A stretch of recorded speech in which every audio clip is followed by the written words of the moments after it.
കഴിഞ്ഞ ദിവസം നിർത്താതെ കരയുന്ന ഒരു 3 മാസം പ്രായമുള്ള കുഞ്ഞിനെയും കൊണ്ട് ഒരു അമ്മയും മുത്തച്ഛിയും വന്നു. അപ്പം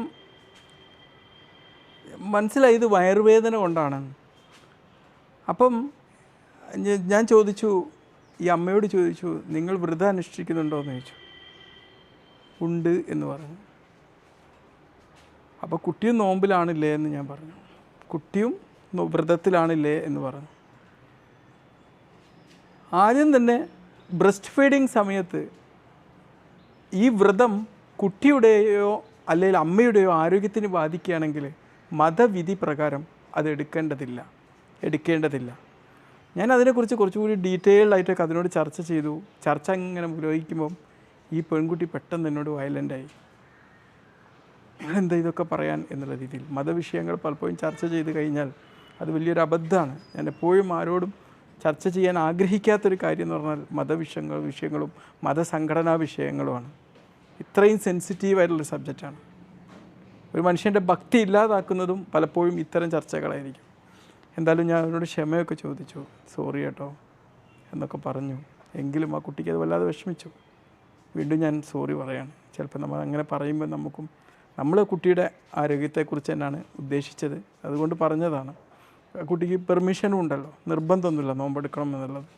അപ്പം ഈ ഒരു നോമ്പ് ഈ മുലപ്പാൽ ഊട്ടുന്നവരെടുത്തു കഴിഞ്ഞാൽ, പ്രത്യേകിച്ച് ആദ്യത്തെ ഒരു 7 മാസം 6 മാസമാണല്ലോ നമ്മൾ കുട്ടിക്ക് മുലപ്പാൽ മാത്രം കൊടുക്കുന്നൊരു സമയം.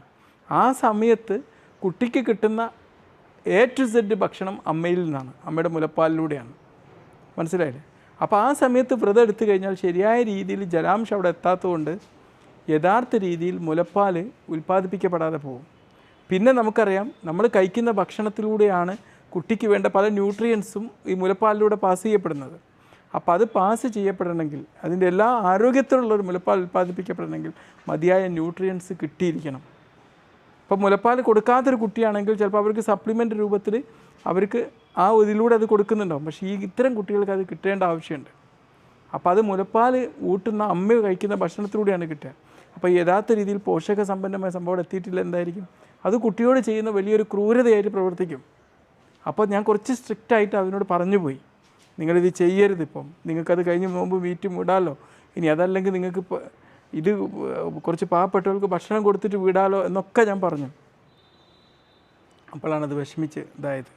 കാരണം നമ്മൾ ആ കൊച്ചു കുട്ടിയുടെ ആരോഗ്യത്തിൽ മാത്രം ഫോക്കസ് ചെയ്ത് സംസാരിച്ചുകൊണ്ടാണ് അങ്ങനെ പറയേണ്ടി വന്നത്. പക്ഷേ ആ പെൺകുട്ടി മറ്റൊരു രീതിയിലാണത് മനസ്സിലാക്കിയത് എന്നുള്ളത് വളരെ ദുഃഖകരമായ ഒരു വസ്തുതയാണ്. അങ്ങനെയല്ല, നമ്മൾ ഉദ്ദേശമായിരിക്കില്ല അവർ മനസ്സിലാക്കുക. അപ്പോൾ നോമ്പെടുക്കുന്ന സമയത്ത് ഈ നിർജ്ജലീകരണം സംഭവിച്ചു കഴിഞ്ഞാൽ എന്താവും? ആ സമയത്ത് പാൽ ഉൽപ്പാദനം കുറഞ്ഞു പോകും. അപ്പോൾ കുഞ്ഞെന്ത് ചെയ്യും? ഈ ഒരു അസ്വസ്ഥതകൾ, ഈ മുലപ്പാലൂടെ കിട്ടേണ്ട സംഭവം കിട്ടാതിരിക്കുന്ന അസ്വസ്ഥതകൾ എന്താ ശക്തമായ കരച്ചിലായിട്ട് വയറുവേദനയായിട്ടൊക്കെ പ്രതിഫലിപ്പിക്കും. മനസ്സിലായില്ലേ? ആ ഒരു സാഹചര്യത്തിലാണ് എനിക്ക് അങ്ങനെ പറയേണ്ടി വന്നത്.